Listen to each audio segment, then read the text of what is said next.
बच्चों, हिंदी व्याकरण बाय दिलबाग शास्त्री जी के चैनल पर आपका पुनः स्वागत है। आइए आज हम रामायण का पार्ट 2 आगे पढ़ते हैं। राम लक्ष्मण का विश्वामित्र के साथ प्रस्थान में उस स्थान को छोड़कर आगे जाना। राजा दशरथ ने चारों राजकुमारों को शिक्षा ग्रहण करने के लिए आश्रम में भेजा। आश्रम वह स्थान जहाँ ऋषि मुनि रहते हैं। चारों राजकुमारों ने मन लगाकर वेदों का अध्ययन किया। 4 वेद हैं, उनके बारे में पढ़ाई की। शस्त्रों और पुराणों का ज्ञान भी प्राप्त किया। राजनीति शास्त्र के मर्म भेद रहस्य को जाना। इसके साथ साथ उन्होंने शस्त्र संचालन का प्रशिक्षण भी प्राप्त किया। पढ़ने के साथ साथ उन्होंने शस्त्र हथियार चलाने की शिक्षा भी प्राप्त की। उन्होंने धनुष बाण चलाने की शिक्षा प्राप्त की। योग्य गुरुओं ने जहाँ उन्हें वेदों का ज्ञान कराया, वहीं मानवीय गुणों के महत्व को भी बताया कि मानव को अपने जीवन में किन गुणों को अपनाना चाहिए, उसके बारे में भी बताया। इस प्रकार चारों राजकुमारों का सर्वांगीण यानी कि पूरी तरह से विकास हुआ। जहाँ विद्वता योग्यता आई, वहाँ शारीरिक बल भी आ गया। इसके साथ साथ उनमें सदाचार, शीलता और विनम्रता जैसे गुण भी आ गए। राम इन सब गुणों में बाकी भाइयों से श्रेष्ठ थे, उत्तम थे। शिक्षा ग्रहण करते करते चारों राजकुमार युवा अवस्था को प्राप्त हो गए। बाल्यावस्था में वो आश्रम में गए थे और शिक्षा ग्रहण करने के बाद वे नवयुवक बन गए। राजा दशरथ और रानियां उनके भव्य सुंदर रूप को देखकर बहुत प्रसन्न होती थी। उन्हें लगता था कि अब इन चारों का विवाह कर देना चाहिए। एक दिन राजा दशरथ अपने मंत्रियों, 8 मंत्रियों और पुरोहितों पंडितों के साथ बैठे थे और अपने पुत्रों के विवाह की चर्चा कर रहे थे। तभी द्वार पर आकर द्वारपाल ने बताया कि महर्षि विश्वामित्र आए हैं। तो राजा दशरथ स्वयं उठे, उनका आदर सत्कार किया और अपने साथ सिंहासन ऊंचे स्थान पर बिठाया। राजा दशरथ ने उनके आने का कारण पूछा तो विश्वामित्र ने बताया कि वन में राक्षस राज रावण के अनुचर, सेवक या नौकर मारीच और सुबाहु उनके यज्ञ में बाधा पहुंचाते हैं, यज्ञ को पूरा नहीं करने देते हैं। यज्ञ की रक्षा करने के लिए उन्हें राम की आवश्यकता है, वे राम को लेने आए हैं। महर्षि विश्वामित्र ने अपने आने का कारण बताया। महर्षि विश्वामित्र की बातें सुनकर राजा दशरथ दंग रह गए, हैरान रह गए। कहाँ बालक राम और कहाँ राक्षस राज रावण, इन दोनों में कितनी असमानता है। उसका मन काँप उठा कि राजा दशरथ अंदर ही अंदर डर गए। उन्होंने विश्वामित्र से कहा कि राम तो अभी बालक है, छोटा बच्चा है।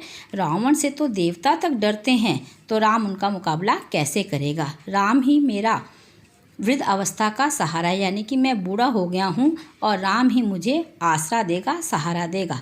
वे उसे अपने से अलग नहीं कर सकते हैं। महर्षि विश्वामित्र की बातें सुनकर राजा दशरथ दंग रह गए और उन्होंने कहा कि राम ही मेरा बुढ़ापे का वृद्ध अवस्था का सहारा है, मैं इसे अलग कैसे कर सकता हूँ। महर्षि विश्वामित्र राजा दशरथ की बातें सुनकर कुपित हो गए, क्रोधित हो गए। वे राजा दशरथ को बुरा भला कहने लगे।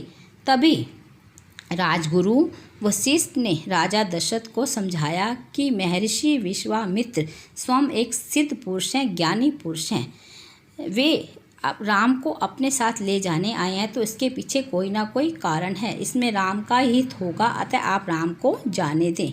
महर्षि वशिष्ठ की बातें सुनकर राजा दशरथ को संतोष हुआ और उन्होंने राम को जाने की आज्ञा दे दी।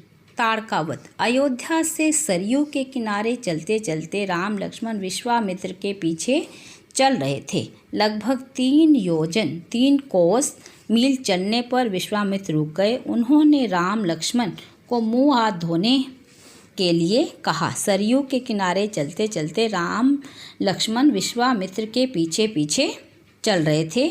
लगभग 3 मील चलने पर विश्वामित्र जो थे रुक गए। उन्होंने राम लक्ष्मण को मुंह हाथ धोकर आने के लिए कहा। जब राम लक्ष्मण लौटे तो विश्वामित्र ने अति बला 2 गुप्त विद्याएं थी, जिन्हें राम और लक्ष्मण को दे दी।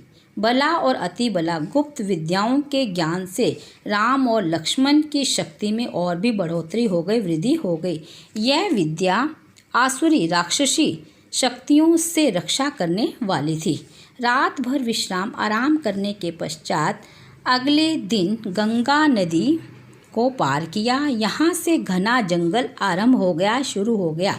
जंगल के हिंसक पशु विचरण कर रहे थे। हिंसक मीन्स घातक पशु जो एकदम प्रहार कर देते हैं, विचरण कर रहे थे, घूम रहे थे। महर्षि विश्वामित्र ने राम लक्ष्मण को बताया कि यह क्षेत्र, यह इलाका ताड़का नामक राक्षसी का है। वह अत्यंत बलवती, बहुत बलवान है और दुष्टा, क्रूर है। उसने इस अंचल में अपना आतंक, इस इलाके में अपना आतंक, भय फैलाया हुआ है। उसके भय के सामने कोई भी टिक नहीं पाता। उसका पुत्र मारीच भी उसके साथ रहता है। मरीच भी उसी के समान बलवान है और दुष्ट है, क्रूर है। उन्होंने राम से कहा कि नारी समझकर उसे छोड़ मत देना, कि हमारी ये परंपरा है कि हम स्त्रियों पर प्रहार नहीं करते, अतः तुम स्त्री समझकर उसे छोड़ मत देना। वह दया की पात्र नहीं है, वह बहुत निर्दयी है। श्री राम ने अपना धनुष संभाला, उस पर डोर खींची, प्रत्यंचा चढ़ाई। उस भयानक जंगल में धनुष की टंकार से सभी पशु पक्षी घबरा गए। ताड़का भी काँप गई। वे आंधी के समान तेज गति से आई और उसने राम पर आक्रमण कर दिया, प्रहार कर दिया। वह पत्थर और धूल बरसाने लगी। राम ने उस पर बाणों की वर्षा कर दी और घायल ताड़का अत्यंत अधिक हिंसक हो गई और वह उसे मारने के लिए पत्थर फेंकने लगी। तभी राम ने उसके चारों तरफ बाणों का जाल बुन दिया। एक तीव्र बाण उसके हृदय में मारा, जिससे वो निढाल होकर, निष्प्राण होकर नीचे गिर गई और मृत्यु को प्राप्त हो गई।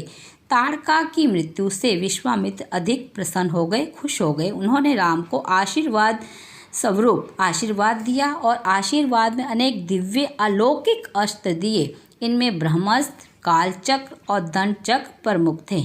इन अस्त्रों से राम की शक्ति और भी बढ़ गई। विश्वामित्र के आश्रम में राम लक्ष्मण ताड़का का वध करने के बाद महर्षि विश्वामित्र अपने सिद्ध आश्रम में पहुँचे। विश्वामित्र के साथ राम लक्ष्मण को देखकर आश्रमवासी बहुत खुश हो गए। उन्होंने भी उन दोनों का स्वागत किया। विश्वामित्र ने आश्रमवासियों सहित यज्ञ आरंभ कर दिया। राम यज्ञ की रक्षा करने लगे। यज्ञ के छठे दिन आकाश राक्षसी गर्जनाओं से गूंज उठा कि राक्षस जो थे भयंकर गर्जना करने लगे। ताड़का पुत्र मारीच अपने सहयोगी सुबाहु के साथ यज्ञ भंग करने के लिए, यज्ञ को ध्वंस करने के लिए, नष्ट करने के लिए आ पहुंचा।